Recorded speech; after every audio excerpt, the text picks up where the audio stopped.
Llegué con su pastel favorito.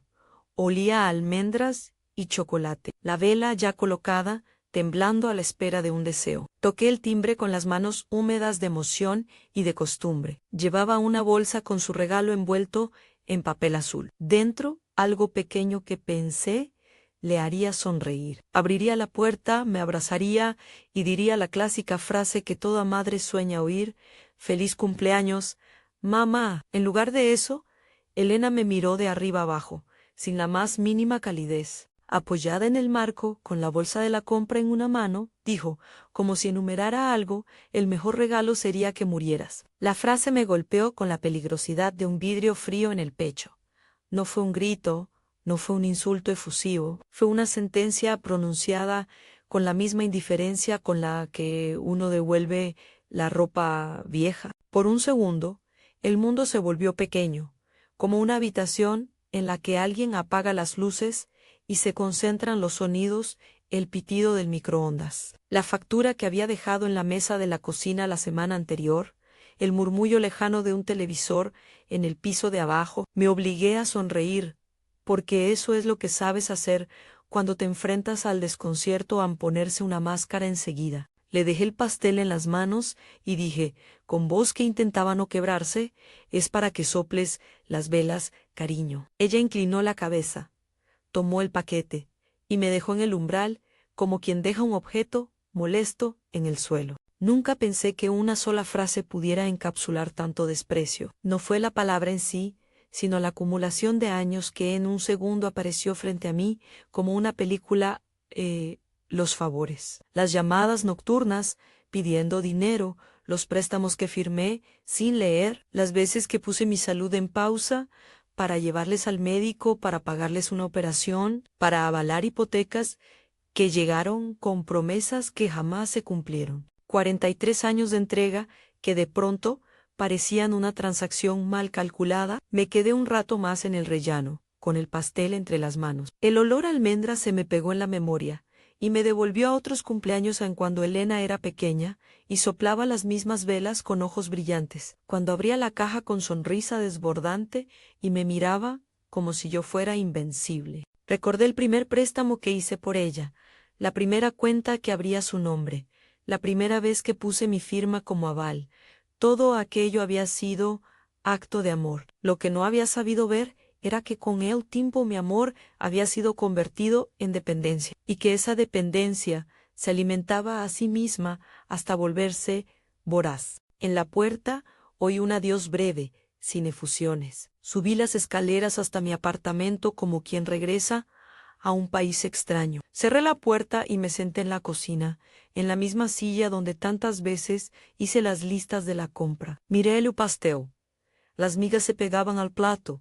El glaseado empezaba a cuartearse. Me sentí pequeña y a la vez extrañamente despierta. Fue la primera vez en mucho tiempo que escuché con claridad mi propio latido. Si esta historia toca algo en ti, si has sentido alguna vez que das y tarde o temprano te piden que desaparezcas por gratitud, quédate conmigo hasta el final. Y si conoces a alguien que debería oír esto, compártelo. No puedo decir que todo lo que vino después fuera decisión de un día. En realidad, fue la suma de muchos días, de pequeñas humillaciones que se fueron acumulando en cuentas y sobres. A la mañana siguiente me desperté con una decisión que había germinado esa noche en revisar, contar, poner números a lo que había sido sentimiento. Para entender el presente tenía que mirar el pasado con la lente fría de los recibos. Empecé a sacar carpetas de las estanterías. Hay libros que uno guarda por cariño.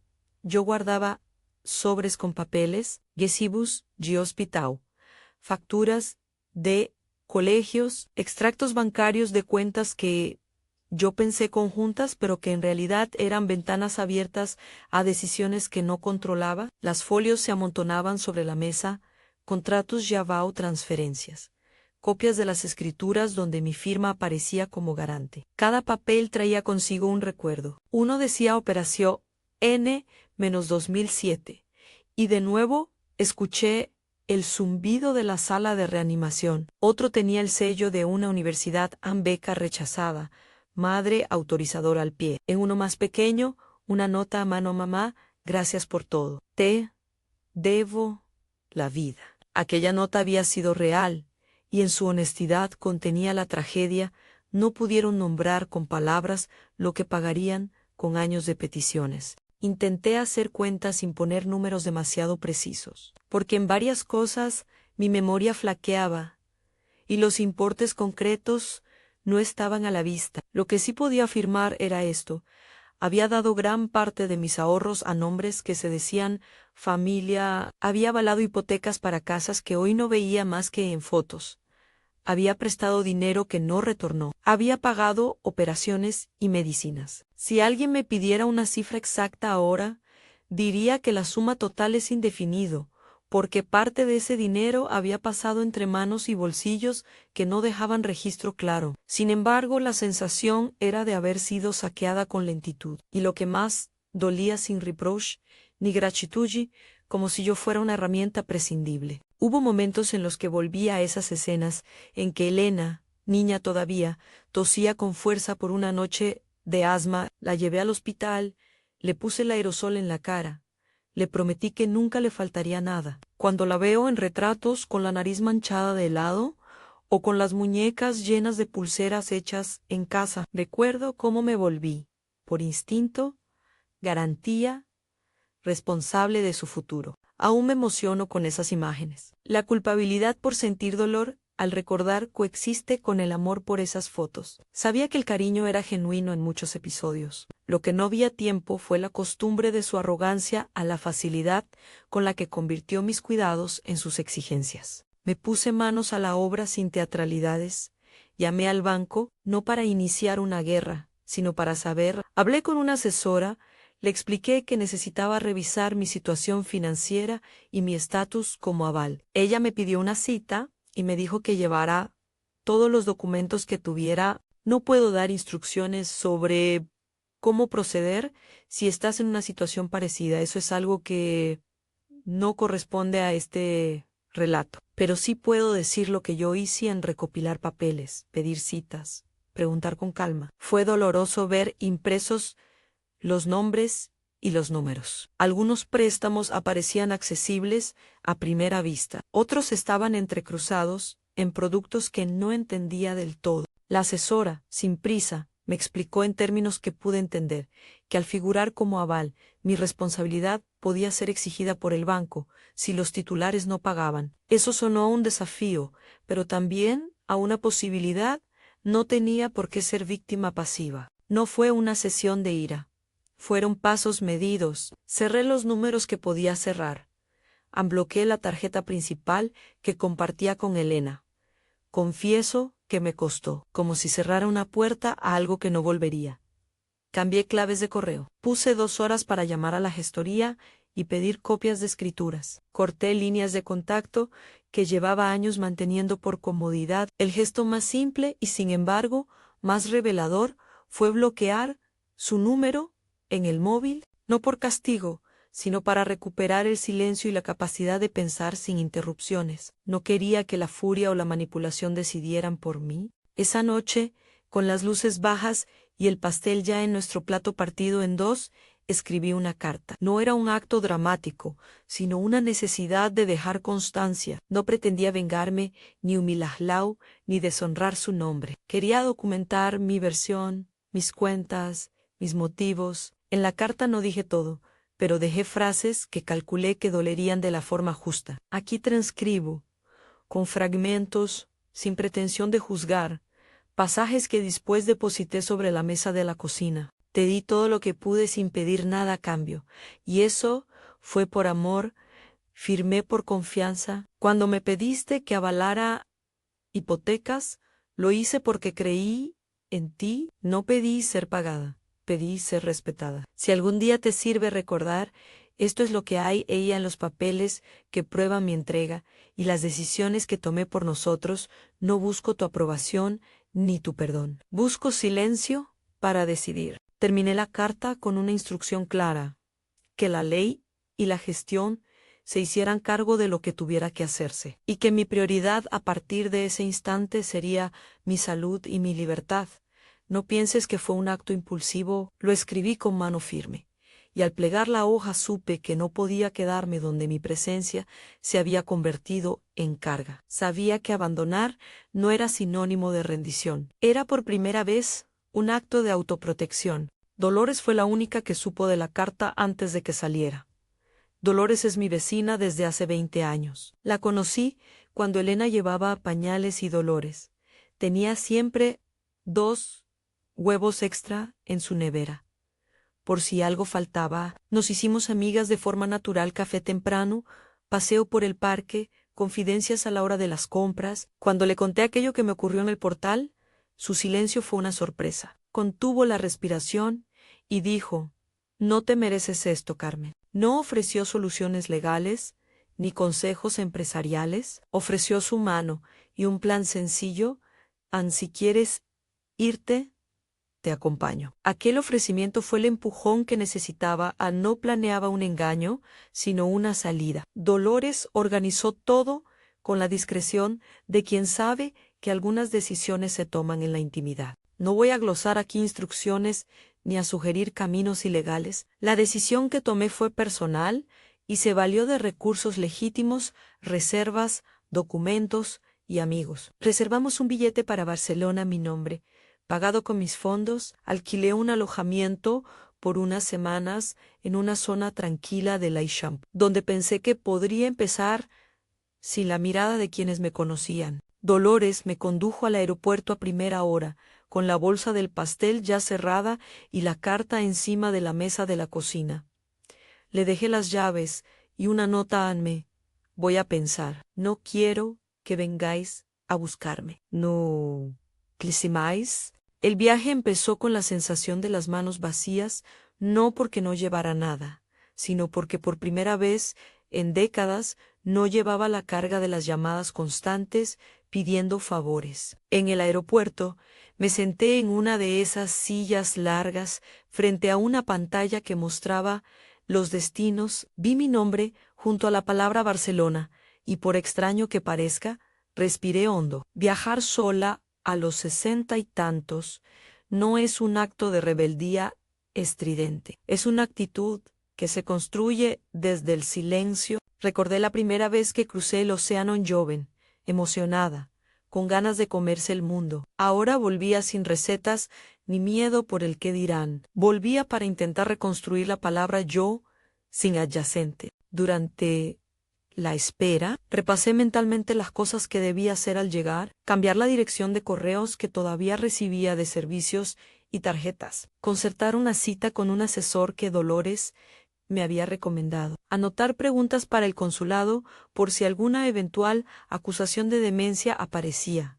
Sí, fue una posibilidad que me rondó la cabeza, porque no sabía cómo reaccionaría Elena. No era paranoia en la frialdad que pronunció aquella frase, era capaz de cualquier cosa, pero no quería que el miedo marcara mis pasos. Preferí que la prudencia lo hiciera. En el avión, con la luz tenue que entra por la ventanilla y el murmullo constante del motor, escribí en mi cuaderno. Llevaba un pequeño cuaderno donde anotaba frases y listas desde hace años. Era mi costumbre. Anoté lo que había dejado en la carta y añadí un fragmento íntimo que nunca llegué a enviar. Me regalé el derecho de escoger. No pido que me entiendas, solo que respetes mi elección. Si te he fallado en algo, lo siento. Pero mi vida no es un servicio eterno y gratuito. Tengo derecho a descansar. Al pensar en Elena, sentí de nuevo esa mezcla de cariño y dolor. No podía decidir por ella, ni quería destruirla. Mi propósito no era hacer daño, sino preservar lo que aún podía conservar, mi tiempo, mi dinero, mi integridad. Y sin embargo, sabía que la huida, por simbólica que fuera, dejaría heridas abiertas. No era una salida heroica, era una forma de poner distancia para poder pensar. Dolores se quedó unos minutos más en la puerta de embarque, mirándome como quien vela a un ser querido antes de un viaje importante. Nos abrazamos sin palabras. En su mirada vi la compasión de tantos años y la dureza necesaria que nos había tocado aprender. Vuelve cuando quieras, dijo apenas. Yo asentí y no estaba segura de si volvería para quedarme o para poner las cosas en su sitio. Lo único que sabía, con certeza, era que aquella frase, el mejor regalo sería que murieras, ya no tendría la última palabra sobre mi vida. El avión despegó, y mientras miraba por la ventanilla la costa que se quedaba atrás, pensé en la lista de cosas que había dejado a la carta, las cuentas, una carpeta con copias de escrituras en manos de un abogado en México, y la sensación nueva, temblorosa, de que la vida podía volver a tener sabores diferentes. Tenía miedo, claro, y también una especie de alivio que me sonaba desconocido y a la vez legítimo. Al aterrizar en Barcelona el aire olió a movimiento y a mar. La ciudad me recibió con su ruido cotidiano, ambiente en cafés, perros sacudiéndose el agua, el timbre distante de una bicicleta. En el taxi, hacia el apartamento que había alquilado. Miré por la ventana las fachadas modernistas y sentí que cada detalle me devolvía a la vida de una forma distinta. No era un acto dramático de cortar lazos. Era un espacio para recomponerlos, si así lo decidía. Me esperaba una serie de pasos que no imaginaba del todo, interrogantes y posiblemente batallas legales. Pero también la promesa de días sin esa presión constante. Apenas crucé la puerta del piso, me senté en el balcón y saqué el cuaderno. Empecé a escribir lo que más me preocupaba: a la hipoteca que figuraba con mi nombre, las cartas que debía enviar a bancos y a gente que necesitaba saber que yo ya no estaba disponible para seguir apuntalando a quienes no querían levantarse solos. Había nombres que no podía borrar. Había montos que decidí dejar como indefinido para no confundir mi relato con cifras que no recordaba con exactitud. No era cobardía, era honradez con mi memoria. Esa primera noche en Barcelona dormí mal, no por miedo a la ciudad, sino por el zumbido de la duda. ¿Habría sido mejor enfrentarla una última vez en casa y decirle a Elena todo lo que llevaba dentro? ¿Habría cambiado algo? Las respuestas eran, en su ría hipótesis. Lo único real era que ahora estaba aquí, y que la historia, la nuestra, la mía, se había transformado en un camino con bifurcaciones. No sabía si encontraría justicia o reconciliación. Aún no lo había decidido. Al día siguiente, mientras me perdía por calles estrechas buscando una librería, pensé en la ironía de la vida. Había pasado décadas cuidando a otros y ahora, a paso lento, recuperaba la libertad de cuidarme a mí misma. No era un plan espectacular, era el inicio de una tarea íntima: aprender a decir no sin apenarme, a poner límites, sin sentir que traicionaba una promesa infantil. Había quien pensaría que huir era abandonar, pero no puedo explicar mi salida sin mencionar que fue también un acto de supervivencia. El ruido de la ciudad me abrazó y por primera vez en mucho tiempo pude escuchar mis propios pensamientos sin que la culpa los interrumpiera. Aún me quedaban frentes abiertos a las llamadas que seguramente vendrían de Elena, las preguntas que harían otros familiares, la certeza de que algunas cosas no se arreglan con distancia. Pero en esa pausa, con el cuaderno y un café frente a mí, en una terraza, me permití mirar atrás sin juzgarme. Comprendí algo esencial: amar no equivale a permitir que te devoren. Amar es, también, cuidar de uno mismo. Y ese aprendizaje, recibido con dolor, se fue gestando con paciencia en un lugar que no esperaba, en el balcón de un piso en Barcelona, observando el cielo encendido de la ciudad que por el momento me acogía. No sabía aún lo que ocurriría con los papeles que dejé sobre la mesa de mi casa en Puerto Vallarta. No sabía si Elena leería la carta y si sus palabras serían solo silencios rotos o detonantes de algo peor. Lo que sí sabía era que la decisión había abierto una puerta.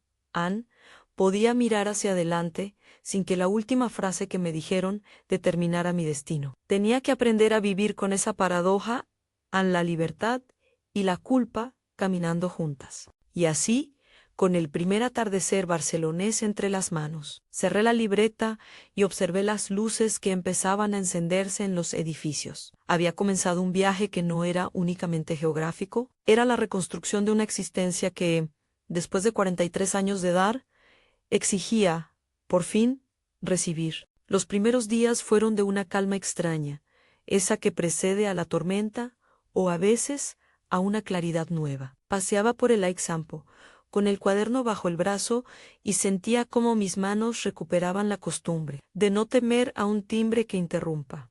El idioma me sonaba similar y distinto. Me bastaban las sonrisas de los vecinos de la panadería para recordar que el mundo no estaba hecho solo de exigencias. Pero sabía que la paz era provisional. Había dejado sobre la mesa de mi casa en Puerto Vallarta una carta, copias de documentos y preguntas que alguien debía responder. Yo no podía seguir haciéndolo desde el silencio. Al tercer día concerté una cita con el señor Ferrer, el asesor que Dolores me había recomendado. Entré en su despacho con ese pudor que acompaña a quien confiesa una vida ajena a los términos financieros modernos. Él me recibió con un apretón de manos firme, mirada profesional y una carpeta habilitada para tomar notas. Le expliqué, sin teatralismos, en la frase en el portal, la carta, los avales, el miedo a que mi firma me vinculara a deudas ajenas. Le entregué copias de las escrituras que llevaba conmigo y el relato de lo que recordaba.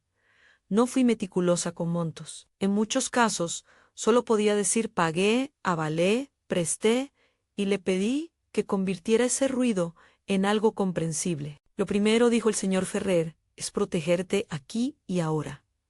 Luego, aclarar responsabilidades. Y, por favor, no te asustes con las palabras legales, Anse, pueden manejar. Sus palabras tenían la calma de quien lleva años deshaciendo nudos ajenos. No me dio promesas grandilocuentes, me ofreció una hoja de ruta moderada en revisar contratos, hablar con bancos y coordinar con un abogado en México que pudiera tramitar desde allí lo que hiciera falta. Me habló de salvaguardas y de límites. Nada del otro mundo, pero suficiente para que mi mente dejara de girar en torno al mismo pensamiento. ¿Y si me quitan lo poco que me queda? Al despedirnos, me dejó una recomendación que no era técnica, sino humana. Anota todo en conserva recibos. No firmes nada sin leerlo. Y, si te llaman para amenazarte, cuélgalo. El silencio también es una estrategia de protección. Fue una guía práctica, y sobre todo, una autorización para pensar en mí sin culpas. En los días siguientes recibí las primeras llamadas. No eran hermosas ni conciliadoras. Elena, desde el recibidor frío de su tono, preguntaba dónde estaba el pasaporte, si había dejado el libro de cuentas y por qué me había marchado sin avisar. Yo respondía con respuestas medidas. Su voz, sin embargo, revelaba impaciencia y una especie de enfado calculado. Hubo, también, llamadas de personas que antes solo habían llamado para pedir o para informar. Algunas preguntas me llegaron como saetas. ¿Cómo te permites irte ahora qué? Otras, más rencorosas, insinuaban que mi salida no era sino una maniobra para dejar problemas a los demás. Fue en ese momento cuando el señor Vargas, mi abogado en México, tomó la escena. Lo contacté por teléfono y le expliqué la secuencia en la carta, las copias dejadas y mi salida temporal. Él me escuchó con la seriedad de quien conoce las diferentes caras de la familia y del banco. No te fíes de las prisas ni de las palabras que intentan dañarte, dijo. Vamos a poner orden en los papeles. Mientras tanto, mantén la distancia. El señor Vargas empezó a mover fichas en segundo plano. Habló con la gestoría que tenía mis escrituras, pidió copias de transferencias y colocó el asunto en una bandeja de prioridad. Su intervención me dio un respiro práctico. Alguien en mi país sabía lo que ocurría y trabajaba en ello. Pero la familia, como suele ocurrir cuando se siente descubierta, no se detuvo. Elena, en un arrebato de desesperación y de furia, hizo algo que no esperaba. Llamó al consulado para explicar que yo estaba deteriorada y que mis decisiones recientes, dejar la casa, viajar sola, cerrar cuentas, eran prueba de que no estaba en condiciones de gestionar mi vida. Fue un intento peligroso. La palabra demencia no necesita pruebas para sembrar duda, y sus insinuaciones llegaron a oídos de personas que, en su responsabilidad, tenían que actuar con cautela. Cuando supe que esa acusación había entrado en circuito administrativo, sentí un frío distinto al de la indiferencia. era la posibilidad de que alguien me arrebatara la capacidad de decidir por mí misma. No me asusté porque tuviera miedo a una etiqueta, sino porque mi libertad, ese nuevo tesoro que empezaba a valorar, podía ser cuestionada. Era necesario mostrar que mi salida no era el acto de una persona incapacitada, sino una elección consciente. El consulado organizó una evaluación, no voy a mentirle, la espera antes de la consulta fue larga y llena de pensamientos contradictorios. Temí que me juzgaran por fallos menores, por alguna situación en la que mi memoria fallase. También sentí orgullo por haber llegado hasta allí sola. El día de la consulta me recibieron con respeto. Una trabajadora social me llamó por mi nombre, me pidió la documentación y me explicó, con suavidad, en qué consistirían las pruebas. No había espectáculo, sino un ejercicio clínico de comprobación a preguntas orientadas a la memoria, a la comprensión, pruebas sencillas pero rigurosas. Contesté con honestidad y con una calma que a veces me sorprendía. El informe que emitió el equipo médico fue claro, estaba en pleno uso de mis facultades. Había en mis respuestas coherencia, juicio y un relato lógico sobre mis razones para haber salido.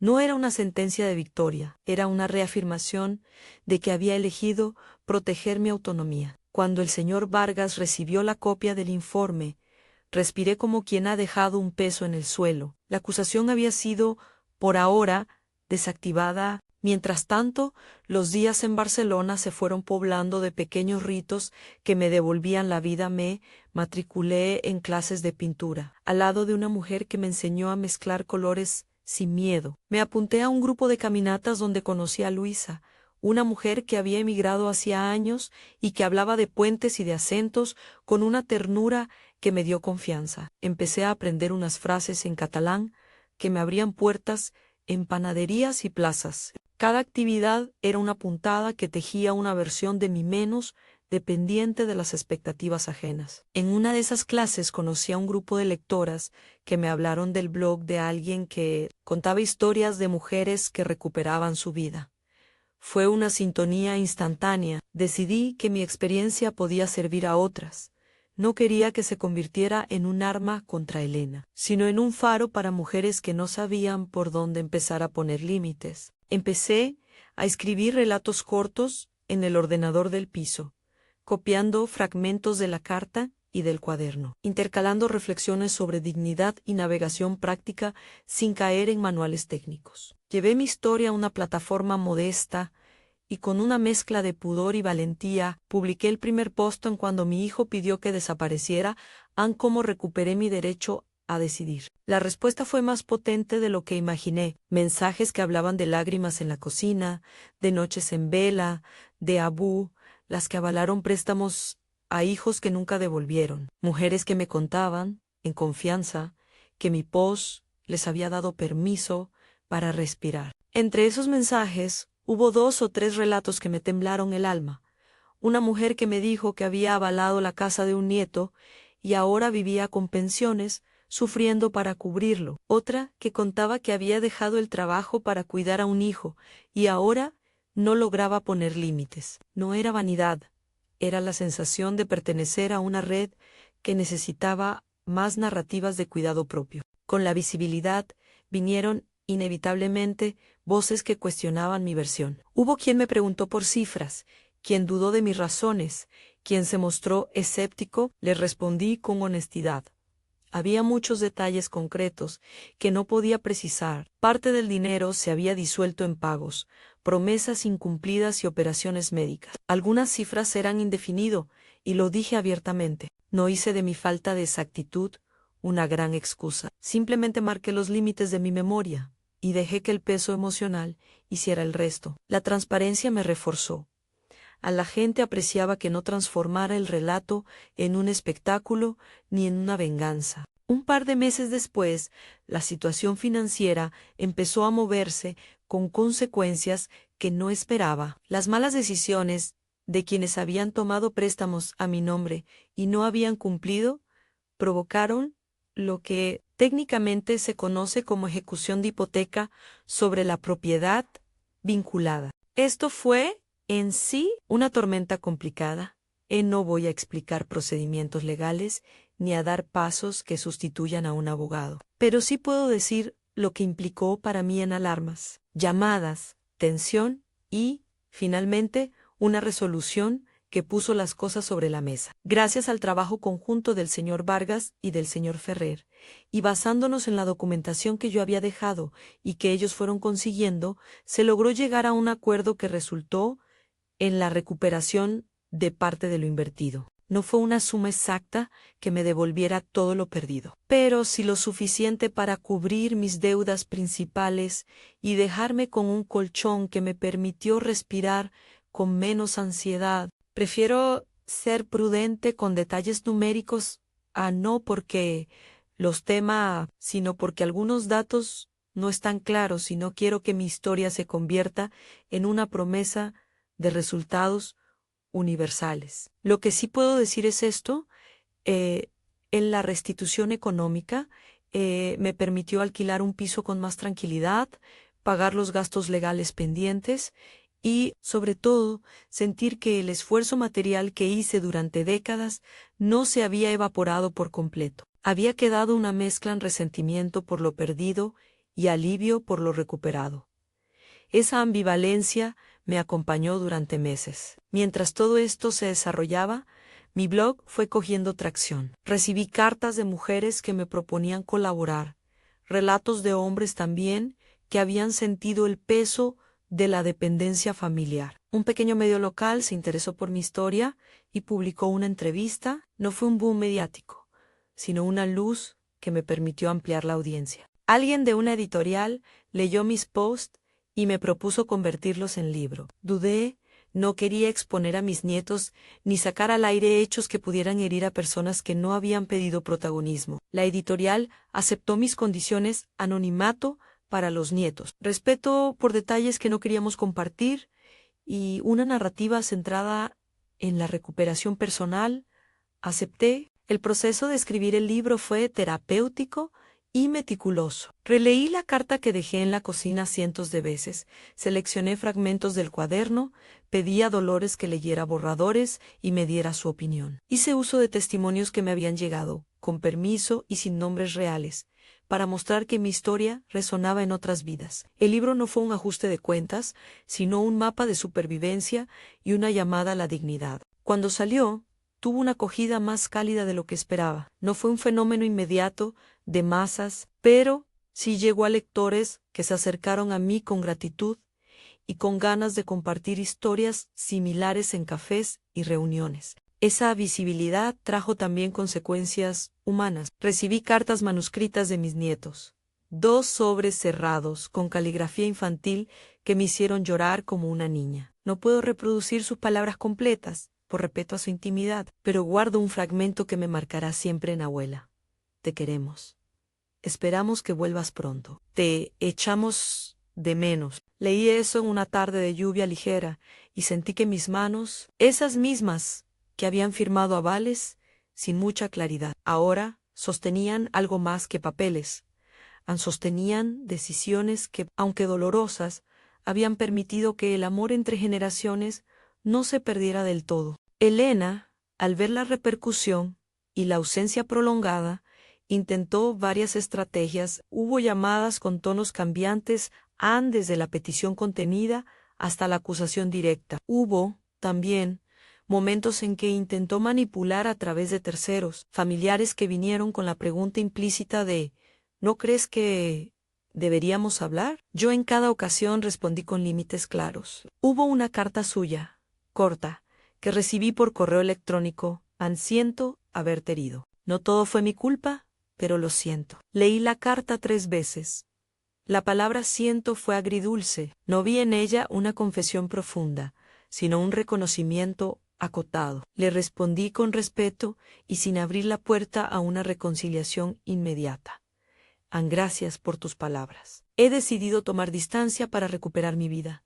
Aprecio que compartas cuánto te pesa. Por ahora, seguiré cuidando de mí. En paralelo, la relación con mis nietos se mantuvo a través de cartas y llamadas controladas por sus padres. Evité preguntas que pusieran a los niños en medio. Cuando me visitaron durante unas vacaciones en España, pasamos tardes de dibujo y paseos por el mar. Nuestras conversaciones fueron simples y puras bromas sobre helados, historias de barcos y promesas de volver a vernos. Quise que su mirada hacia mí no estuviera contaminada por la complejidad adulta. Ellos me recordaban que, más allá de las tensiones, el amor entre abuela y nietos podía preservarse si los adultos lo cuidábamos. Con el paso del tiempo, lo que parecía un refugio temporal se fue transformando en un hogar. Encontré una pequeña comunidad de mujeres mayores que, como yo, habían aprendido a rehacer rutinas a un taller de jardinería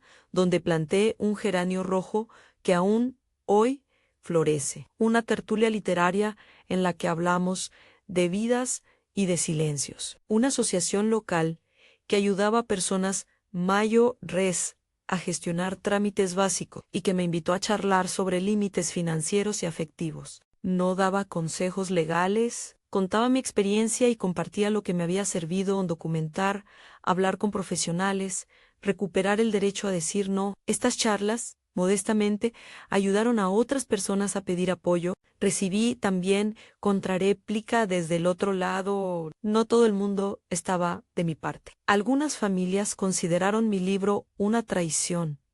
Tildaron mi decisión de egoísta. Es un coste que asumí a no podemos gustar a todos.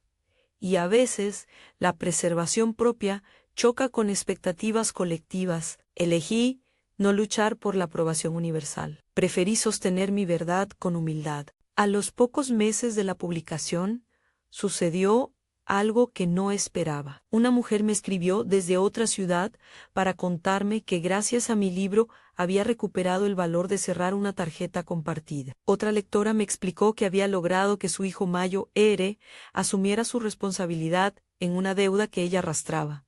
No eran historias uniformes ni resultados garantizados. Eran pequeñas victorias humanas. Esas cartas me recordaban por qué había decidido contar mi historia no para ser celebrada, sino para ofrecer compañía a quien se siente sola.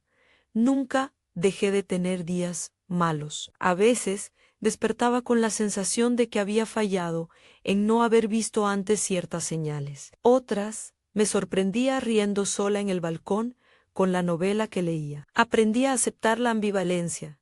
El progreso no borra el dolor, lo transforma en compañía y aprendizaje. Mi relación con Elena quedó en un limbo que por ahora me resulta sano. Sí hubo una llamada suya, meses después, con una voz menos fría y más vacilante. Me pidió perdón, de manera parcial. Le expliqué, con voz serena, que el perdón no era algo automático que yo tuviera que otorgar. Le dije que apreciaba sus palabras, pero que mi prioridad era mi bienestar y el de mis nietos. No fue un rechazo clasista, fue un acto de cuidado. En este proceso no me volví una mujer implacable ni fría.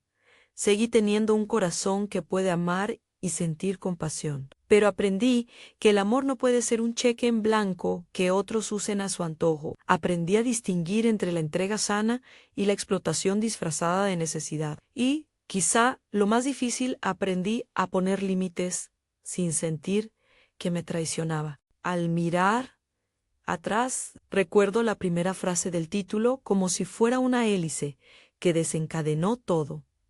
El mejor regalo sería que murieras. Aquella sentencia convirtió en visible lo que estaba oculto. No fue un mandato que acepté al pie de la letra. No deseé morir ni fingir mi muerte. Mi desaparición, tal como la organicé, fue una apuesta por mi recuperación. Fue un acto que, aunque simbólico, tuvo implicaciones prácticas. Me permitió tomar espacio para decidir, para reconstruir y para enfrentar problemas con apoyo profesional. Fue una desaparición de la servidumbre emocional, no de la responsabilidad humana. Con los años, mi vida se volvió menos alborotada. Aprendí a administrar mi tiempo con medidas de ternura viagis cortus, tardes de lectura, clases de cerámica donde me manché las manos y me reí de mí misma. Empecé a colaborar con una asociación que ayuda a mujeres mayores a informarse sobre patrimonio y derechos. No para reemplazar a abogados, sino para que sepan qué preguntar cuando les toca enfrentar decisiones. Di charlas donde contaba mi historia y escuchaba a otras. A veces llorábamos juntas, otras reíamos. Esas reuniones me enseñaron que la comunidad es muchas veces el mejor remedio. Los nietos crecieron y nuestras cartas se hicieron más largas, con rúbricas infantiles que evolucionaban a trazos adolescentes. Una Navidad me enviaron un pequeño paquete, a una bufanda hecha por una de sus maestras con colores brillantes. La guardé con cuidado. La vida fue devolviéndome pequeñas alegrías acumuladas, lejos del estruendo de la demanda constante. Recibí, también, la visita inesperada de una reportera que quería hacer un documental corto sobre historias de reinvención. Me preguntó si podía filmar algunos escenarios a mi balcón. El cuaderno con los fragmentos de la carta, la plaza donde doy los paseos. Fui franca, acepté, pero con límites. No quería que mi historia se transformara en espectáculo, ni que los niños se sintieran expuestos. La colaboración resultó en un reportaje sobrio que fue bien recibido. No me cambió la vida, pero amplió la conversación pública sobre la explotación emocional entre familias. Al cabo de un tiempo, tuve que enfrentar una verdad incómoda. A la distancia que había puesto entre Elena y yo me había protegido. Pero también había dejado heridas. No podía reconstruir todo con una carta. La reconciliación, si alguna vez surge, no será un acto de olvido, sino de negociación cuidadosa entre límites y afectos. Por el momento, elegí seguir en la distancia afectuosa, abierta a gestos que no me erosionen, disponible para los nietos cuando su bienestar no estuviera en disputa. En las últimas páginas del libro incluí una serie de cartas y testimonios de otras mujeres que compartieron conmigo sus historias. Las publiqué con sus iniciales y con su permiso, porque me parecía importante que esta conversación no quedara solo en mi voz. Había mujeres que encontraron trabajo después de años de inactividad, otras que recuperaron amistades y, sobre todo, muchas que aprendieron a decir no con menos culpa. Sus relatos eran variados, humildes, humanos.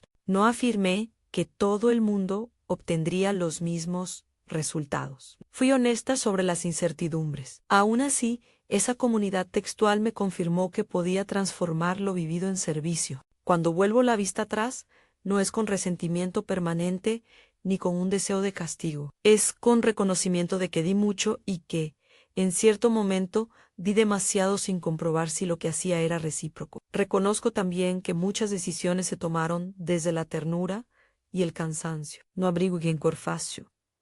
Lo que sí celebro es el haber aprendido a valorarme, haber descubierto que la dignidad no se negocia y que a los 60 y tantos una puede todavía empezar de nuevo. Hoy, mi vida tiene matices en una casa en Barcelona, viajes cortos a México cuando lo requiero, llamadas frecuentes con Dolores y el señor Vargas, y un grupo de amigas que me sostienen en tardes de té y confesiones. Sigo recibiendo cartas de personas que leen el libro, de mujeres que me escriben para decir gracias. A veces me pregunto cómo hubiera sido mi vida si hubiera puesto límites antes. No tengo respuestas seguras. Si tengo una certeza, a ponerse a uno mismo como prioridad no es un acto de egoísmo. Es, a veces, un requisito para poder seguir dando con libertad. En una de las últimas cartas que recibí, una mujer me escribía: en tu historia me enseñó a mirar mis papeles y a mirar mi corazón. Esa frase resume para mí el sentido de todo, Anne. No se trata solo de números o de escrituras. Se trata de mirar el propio corazón y entender hasta dónde podemos entregar sin perder la medida de nosotros mismos. Ese equilibrio no es fácil, y a menudo se aprende con dolor, pero es posible. No quiero despedirme con lecciones imperativas, ni con una lista de acciones, solo con una invitación humilde ansí. ¿Ves a alguien que da todo sin que le pidan reciprocidad? Acompáñala. Si estás en una posición en la que no puedes poner límites, Pide ayuda. Si conoces a alguien a quien esta historia pueda servir, comparte. No prometo que todo se arregle de la misma manera para todos. Prometo que la dignidad merece ser protegida. Si mi experiencia te ha hablado, si conoces a alguien que necesita escuchar esto, compártelo. Y si te apetece, en la descripción verás información sobre el libro y otros recursos donde comparto testimonios y materiales que me ayudaron en el camino. No busco que me copies, busco que encuentres tu propia forma de cuidarte. Hoy, mientras escribo estas últimas líneas, el geranio rojo que planté sigue floreciendo en mi balcón. A veces lo riego con cuidado y otras lo dejo recibir la lluvia. Aprendí a hacer ambas cosas, a cuidar y confiar en que la vida también riega cuando toca. Esa ha sido mi forma de renacer después de la frase que quiso callarme no me cayó. Me enseñó a hablar distinto.